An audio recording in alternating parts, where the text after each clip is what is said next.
การเจรจาข้อตกลงการค้าเสรีหลายฉบับในช่วงที่ผ่านมาและไทยยังมีเป้าหมายเร่งรัดเจรจา FTA ไทยกับสหภาพยุโรปให้สำเร็จภายในปีนี้นอกจากนี้กระทรวงพาณิชย์ยังเตรียมมาตรการกระตุ้นการส่งออกสินค้าเกษตรผ่านโครงการ Thailand Next Level มุ่งเน้นสินค้าที่เป็นนวัตกรรมมีมูลค่าเพิ่มขณะเดียวกันยังมีแนวคิดปรับโฉมมาตรฐานไทย Select ให้เป็นแบบดาวมิชลิน 1-3 ดาวเพื่อให้การรับรองร้านอาหารไทยมีความเป็นสากลมากขึ้นส่วนด้านเทคโนโลยีกระทรวงพาณิชย์กำลังพัฒนาแอปพลิเคชันใหม่เพื่อเชื่อมโยงข้อมูลของกระทรวงพาณิชย์เป็นการปรับตัวสู่รัฐบาลดิจิทัลช่วยกระตุ้นตัวเลขการส่งออกของไทยให้เติบโตต่อเนื่องสร้างความมั่นใจให้กับเกษตรกรและผู้ประกอบการในอุตสาหกรรมข้าวไทยให้สามารถแข่งขันได้ในตลาดสากลเอกวินกากะนิกรายงานธนาคารอาคารสงเคราะห์ขยายเวลาลงทะเบียนโครงการคุณสู้เราช่วยถึงวันที่30 เมษายนนี้ธนาคารอาคารสงเคราะห์หรือทอส.พร้อมดำเนินการตามนโยบายของรัฐบาลและธนาคารแห่งประเทศไทยหรือธปท.ในการขยายระยะเวลาการช่วยเหลือลูกค้าของธนาคารที่ได้รับผลกระทบด้านรายได้และประสบปัญหาการผ่อนชำระเงินงวดซึ่งสามารถลงทะเบียนเข้าร่วมโครงการคุณสู้เราช่วยไปจนถึงวันที่30 เมษายนนี้ผ่าน3ช่องทางประกอบด้วยเว็บไซต์ของธนาคารแห่งประเทศไทย www.bot.or.thคุณสู้หรือแอปพลิเคชัน GHB Allgen และแอปพลิเคชัน GHB All Be Friends สำหรับลูกค้าที่สามารถเข้าร่วมโครงการคุณสู้เราช่วยจะต้องเป็นผู้ที่มีวงเงินสินเชื่อไม่เกิน5 ล้านบาททำสัญญาก่อนวันที่1 มกราคม 2567และมีสถานะค้างชำระเกิน30 วันแต่ไม่เกิน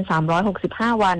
หรือมีสถานะค้างชำระไม่เกิน30 วันที่เคยปรับโครงสร้างหนี้และเคยค้างชำระมากกว่า30 วันระหว่างปี 2565 ถึง 2567 ทั้งนี้ผู้ที่เข้าร่วมโครงการคุณสู้เราช่วยสามารถรับความช่วยเหลือใน2มาตรการประกอบด้วยมาตรการจ่ายตรงคงทรัพย์และมาตรการจ่ายปิดจบวริศราโตปะรายงานกระทรวงการอุดมศึกษาวิทยาศาสตร์วิจัยและนวัตกรรมเปิดตัว อว.แอปแอปพลิเคชันเชื่อมโยงความรู้ข้อมูลข่าวสารนำไปพัฒนาและกำหนดยุทธศาสตร์ด้านการศึกษาในระดับประเทศนางสาวสุภมาศอิสระภักดีรัฐมนตรีว่าการกระทรวงการอุดมศึกษาวิทยาศาสตร์วิจัยและนวัตกรรมหรืออว.เป็นประธานเปิดตัวอว.แอปแอปพลิเคชันในระดับกระทรวงที่นำระบบปฏิบัติการอัจฉริยะหรือ AI เก็บรวบรวมข้อมูลและบันทึกข้อมูลมุ่งเน้นเรื่องการศึกษาและงานวิจัยจากกลุ่มเป้าหมายทั่วประเทศสามารถนำไปใช้ประโยชน์ทั้งหลักสูตรการเรียนการสอนทุนการศึกษาการสร้างเรซูเม่ทางข้อสอบข่าวสารสมัครงานและช่องทางเชื่อมต่อหน่วยงานในสังกัดกระทรวงอว.นอกจากนี้ยังมีการสำรวจความคิดเห็นในรูปแบบอว.โพลจะช่วยให้ทุกคนสามารถเชื่อมต่อข้อมูลและนำไปใช้ประโยชน์ต่างๆต่อไปได้โดยผู้สนใจสามารถดาวน์โหลดอว.แอปได้ทั้งระบบ Android และ iOS ทั้งที่ App Store และ Play Store คณิษฐาลือศาสตร์รายงานจบข่าวยุทธพรบานเย็นอ่านรับฟังข่าวครั้งต่อไปเวลา 7:00 น.ครับติดตามข่าวที่นำเสนอไปแล้วได้ที่ www.thainews.prd.go.th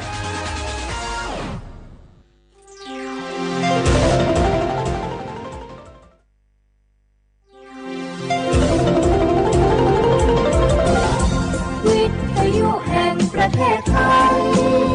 ให้ความรู้กู้ความสุข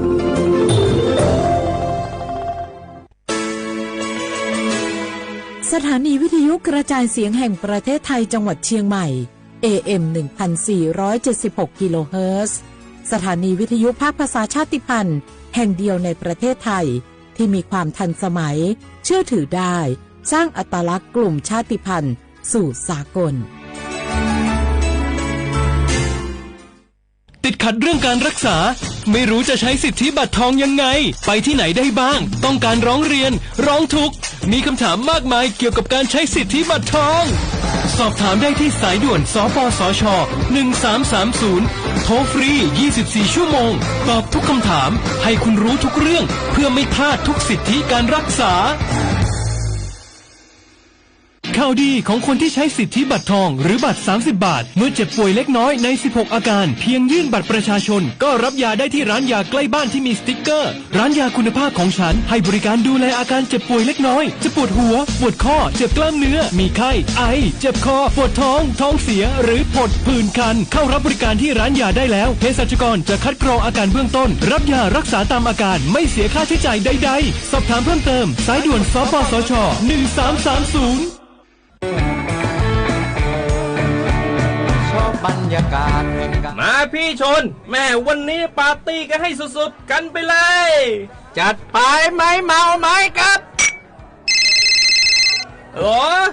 พ่อกลับบ้านได้แล้วเดี๋ยวพรุ่งนี้ก็ต้องไปส่งลูกไปโรงเรียนแต่เช้าอีกจะดื่มอะไรนักหนาเนี่ยนะตื่นไว้อยู่แล้วจะอะไรกันนักกันหนาขอสนุกกับเพื่อนนิดนึงไม่ได้หรือยังไงฮะเหนื่อยมาทั้งวันน่ะแค่นี้นะพี่ไปร้านอื่นต่อไปก็ไป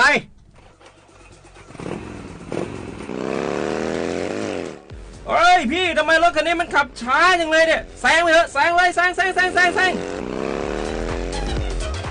ไฟแดงอ่ะฝ่าไปเลยพี่ตรงนี้มันไม่มีกล้องไม่โดนจับชัวร์เอาวะไปก็ไปเฮ้ยพี่ระวังรถ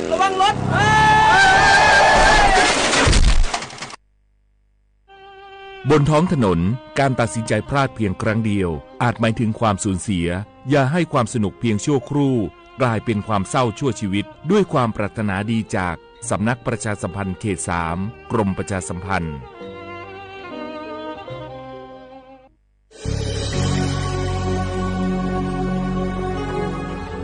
เกิดเป็นคนไทยเติบโตบนผืนแผ่นดินไทยจงภูมิใจในความเป็นไทยชาติไทยเรานั้นนับเป็นชาติที่มีความเป็นมาเก่าแก่ยาวนานเรามีภาษาวัฒนธรรมและมีสิ่งต่างๆที่เป็นเอกลักษณ์ให้เราได้ภาคภูมิใจในความเป็นคนไทยเราควรเห็นคุณค่าและมีความรักชาติหวงแหนแผ่นดินอันเป็นมรดกของบรรพชนร่วมภาคภูมิใจในความเป็นไทยโดยสำนักประชาสัมพันธ์เขต 3 กรมประชาสัมพันธ์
สุโงปกาโกสถานีวิทยุกระจายเสียงแห่งประเทศไทยจังหวัดเชียงใหม่ระบบ AM 1476กิโลเฮิรตซ์ระบบไลฟ์เฟซบุ๊กเพจสวทเชียงใหม่ AM 1476แนวจุกโมฮวานีชิโมทิโมร้อนหยีโมฮวานีซาโม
ผมโมเดลว่าเราไม่ย่างแล้วให้เจอซะ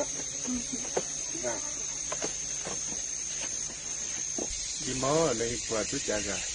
หัวจ้อรอปัสสาวะผู้บ่าวละค่ะแต่หัวฉีดยาแบบอากูเนี่ยถึงมาเกี่ยหัวฉีดยาแบบมันไม่จริง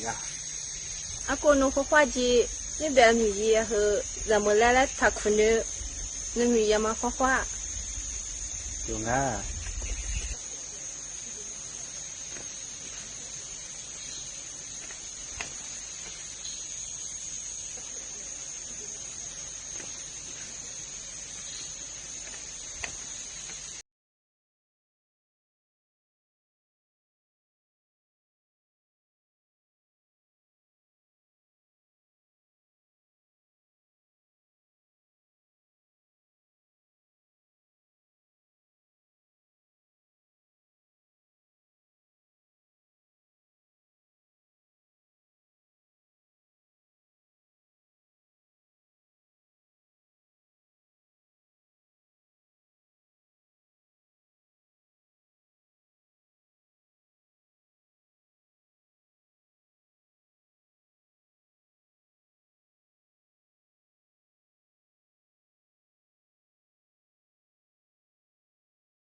下话不来话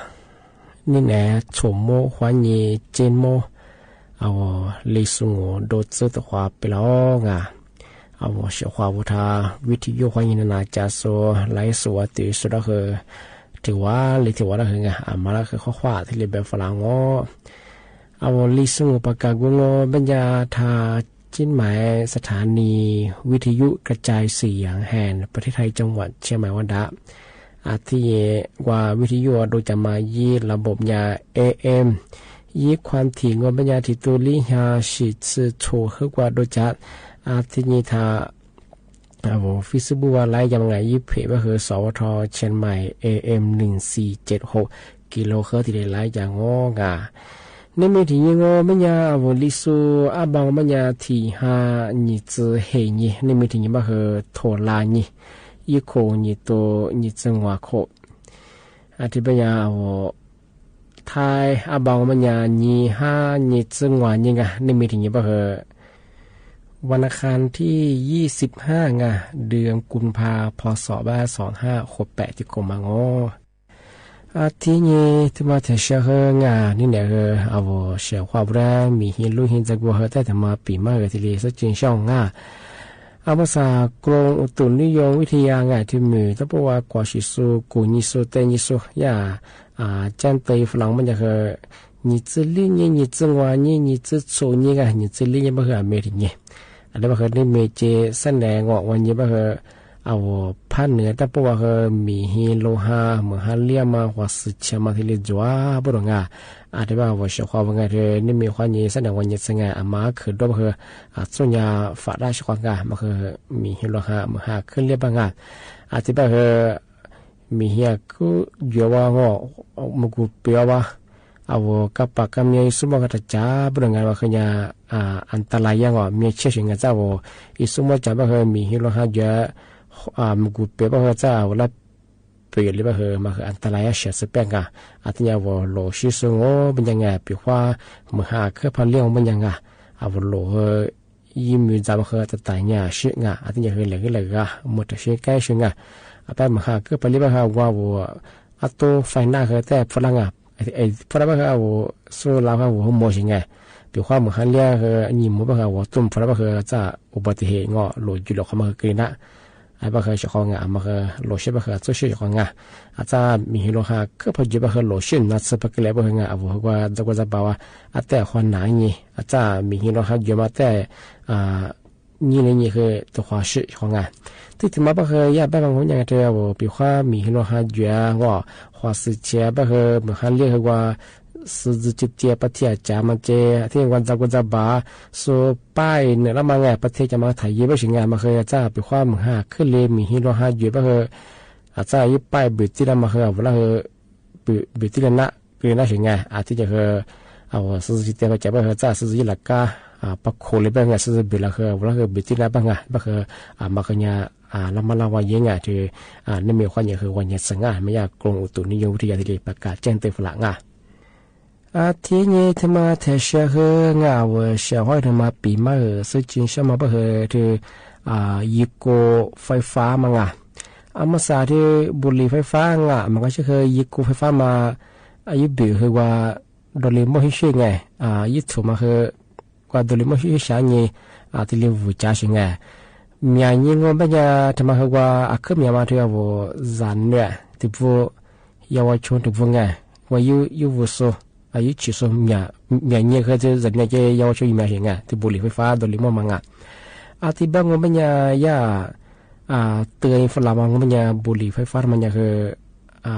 ผิดกฎหมายบางช่วงที่ยังคือยี่มีสารเคมีชนิดหนึ่งทำให้ตัดได้บางอย่างเป็นว่าว่าชีสันโมเป็นยังไงก็เราทายยิ่งข่าวถึงมันต้องบางอย่างจันเนี่ยว่ายิ่งโคซึ่งยิ่งโคมอสอใจชิงไงยิ่งโคไฟฟ้ามาชีก็เรามาคือบางยิ่งโคสุดงที่ยังว่า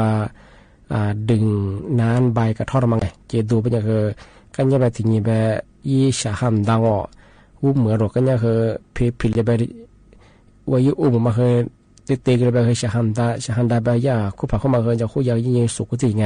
กันยังมาผ่าตัวนี้ไปคือยี่ปอดมาคือยังอยู่บนนักลีลง อันนี้ก็มาใส่กุยชาหาจะมาเฮอเธอออกซิเจนคนนี้ทีเลยชาหาจะช่วยเป็นงานอาที่แบงก์ว่ามันยากมาสาเธอพฤติการไงสูบบุหรี่ไฟฟ้าเอาเทมหนุคนน่ะจะเหนื่อยเจเยาวชนยังไงยากกระทรวงสาธารณสุขอีกข้อมูลแบงก์ว่ามันยังเฮอไงยากเป็นยังเฮอเธอว่าเยาวชนเจจะเหนื่อยจะไม่เฮอติดบุหรี่ไฟฟ้า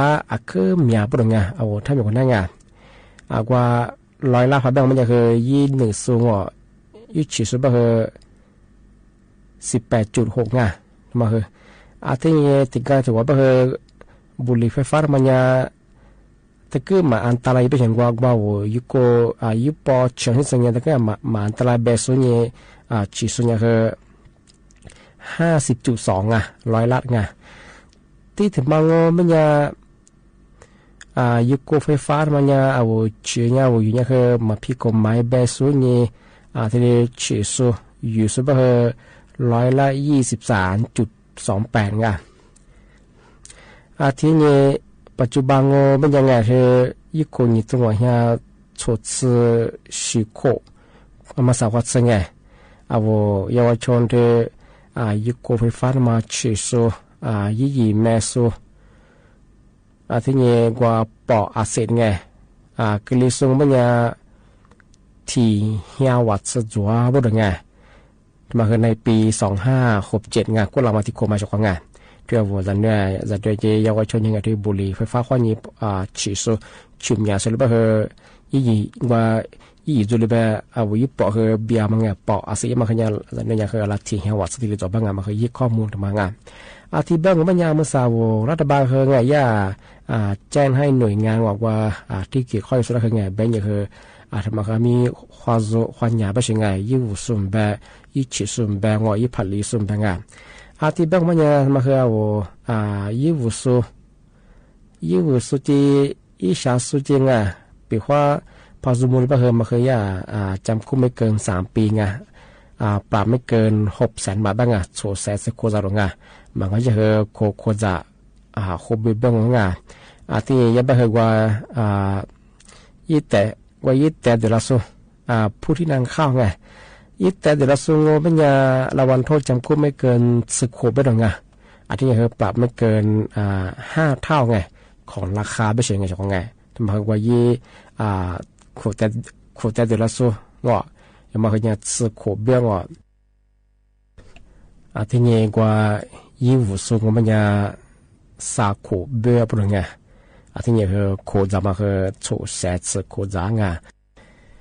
ที่แบงมันจะเชื่อว่าวัวบามาเยซูชมโมเธอจันนี่จะชื่อลิปาลิมาจุสตาโปมังที่เลยกัดตุนิจวะ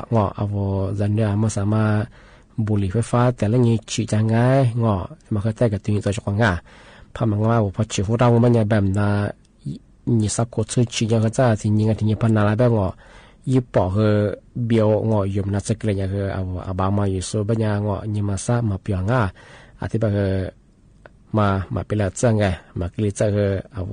มาจากนี่มาช่วยเราคือที่เรียนกับตัวจากของมาคือถึงมาเป็นบางสุดยอดที่แบงมันยังมันสาวชาวราคือมันกว่าตัวขวาชุฟังถ้ามันกว่านักการยาสุปขวาตัวขวาจุดละขวางชาวท่ามันสายยิงวิธียุคนี้นั่นจะสุพลาโซถ้าไล่โซพลาโซแล้วคือข้อความ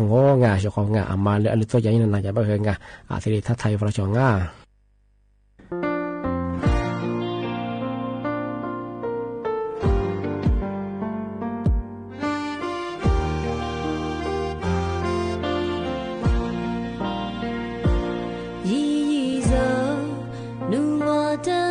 四沙追追瓦尼玛，库内瓜加玛诺，沙多阿玛斯加沙阿玛斯，咱们咱我的扎玛古，你一走，努我的你的路被推。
ที่นี่ที่มาเทเชอร์เฮงาที่มาปีมาสุจินเชื่อมังมันจะเฮอามาสาบะเฮนี่ไม่ไปเฮนี่จังหวะนี้เสนอไปเฮนี่จะชนนี้วันนี้ไปเฮนี่จะสีนี้นี่จะเห็นยังไงที่ลิเนียสะดาวงาเทมาสาวก็ละรัฐบาลฮาวชั่วโมงชดสกุลกับผู้ใหญ่มากกว่าผู้บาดทิมบังกันว่าว่าเชเดโซมาว่าสุดละนี่จะเห็นเนี่ยที่ที่ว่าโอ้บังอ่ะอันนี้ไปเฮนี่ว่าที่ว่าเนี่ยคืออาบาติมาสาหางอ่ะนี่จะเห็นเนี่ยอาบาติมาไปเฮลีฮานี่จะเห็นยังไงสาขาที่อ้วงอ่ะที่ไปเฮนี่จะเห็นยังเป็นละจ้องอ่ะมายี่สิบว่าสุเนี่ยก็ละผู้บาดบังเชื่อมันดูแลสุเนี่ยที่เนี่ยที่ก็ตัวเนี่ยว่าหมอผู้พร้อมเพลงไงเล่ประจำตัว13หลังมั้งไงวิบอกว่าหมอผู้พร้อมเพลงแล้วก็คือจริงๆชักกระตาบ่ดงที่ที่ก็ตัวก็คือพร้อมเพลงตั้งก็คือมาดูแลบ่คือไงแบบน่าจะเล่มันชิมแบบมันชิธนาคารมาคือยิบปัญหาจงมาซึ่งไงที่ว่าคือย่าในฝรั่งยังไงมีว่าธนาคารจริงๆคือติดต่อสอบถามแก้ไขกระตาไม่ใช่ไงบ่คือนี่จะเห็นอย่างคือย่าที่ทอยาที่อ้วงว่าไงมาคือชั่วโมงชดสกุลกับพวกยามาที่ว่า20 วันสุดละไงทำไมถึงมาช่างงานที่บ้านมันยังช่างงานนี่นะคือน้าปีมาคือที่เรียกจงงที่บ้านยังคือว่าช่างงานนี่มีสัญญาวันยังไงมาขึ้นด้วยคือแล้วก็จะ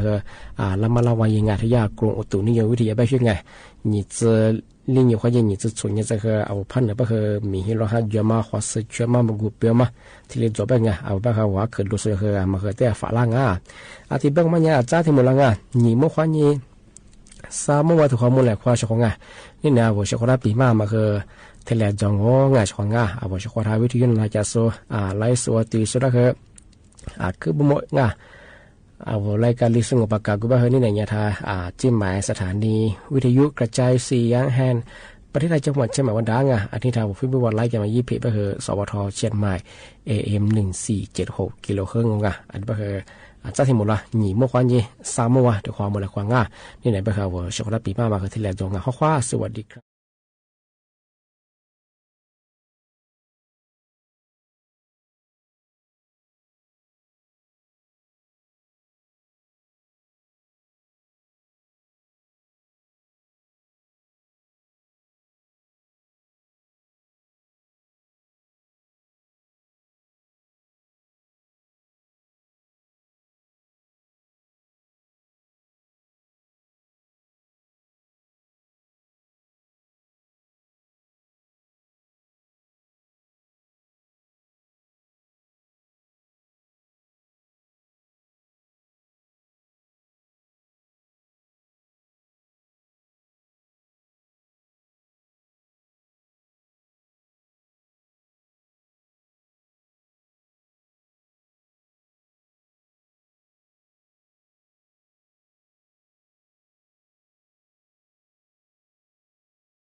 อาทิตย์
托爹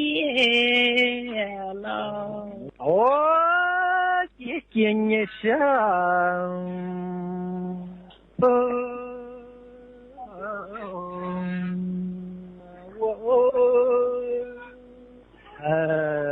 托爹，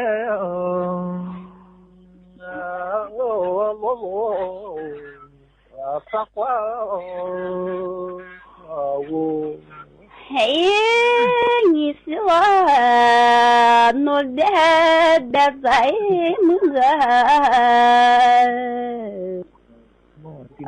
不怪我，托爹露露，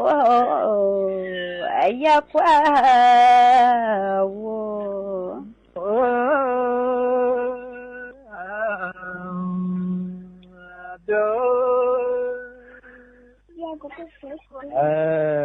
也讲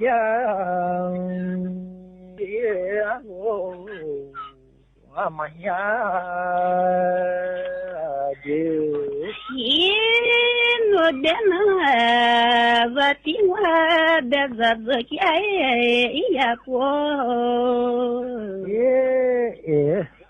马做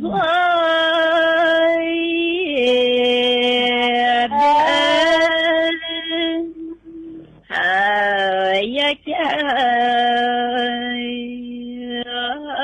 阿罗阿妈呀的，几年了，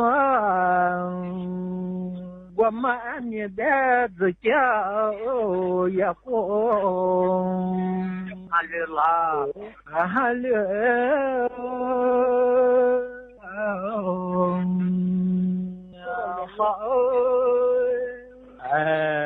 也讲也我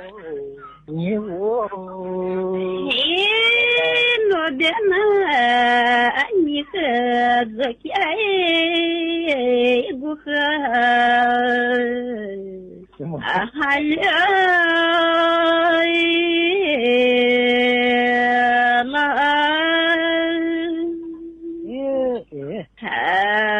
也讲不和是我了，我姐姐你生，你的这个怎么的娘马上。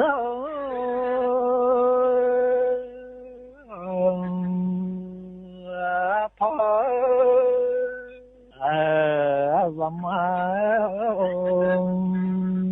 也的鸟马过，嘿，我的那我的这个怎么的鸟，哎妈妈。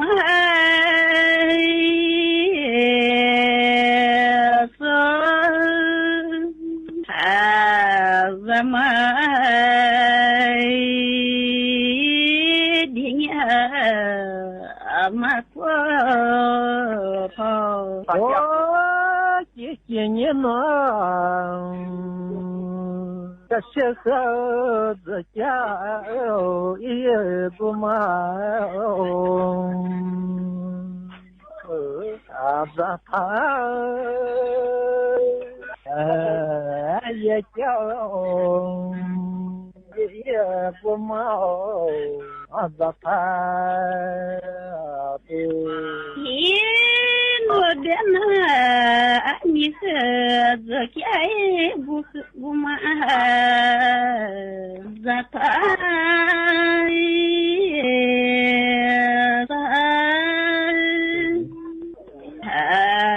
也叫。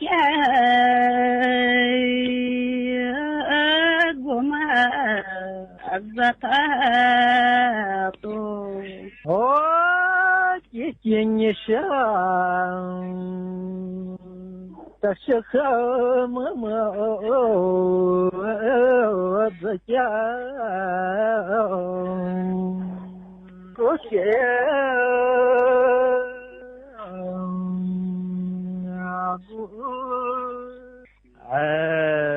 那种也叫世界。你说我别你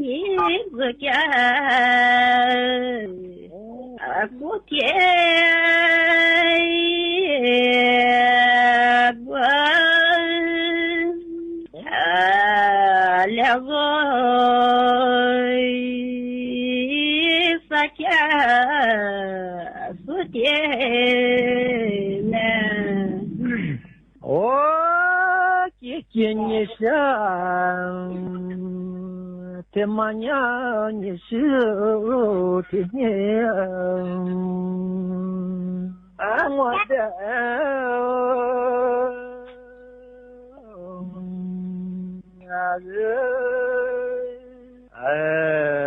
三十的光。我的我的妈，你是爹呀！我的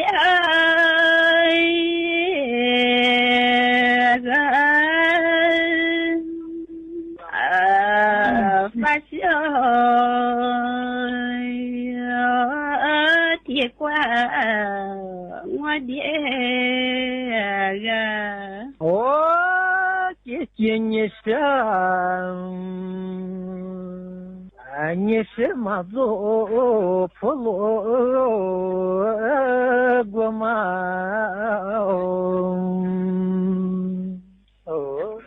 做当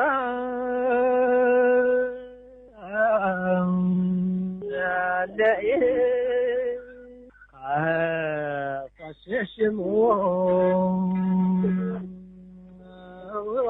多么样大了！你是我，我的你是普罗一个嘛？做吧了，是我。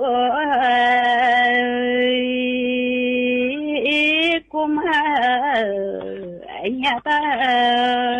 了，我今年上，这是和普罗过嘛，自家。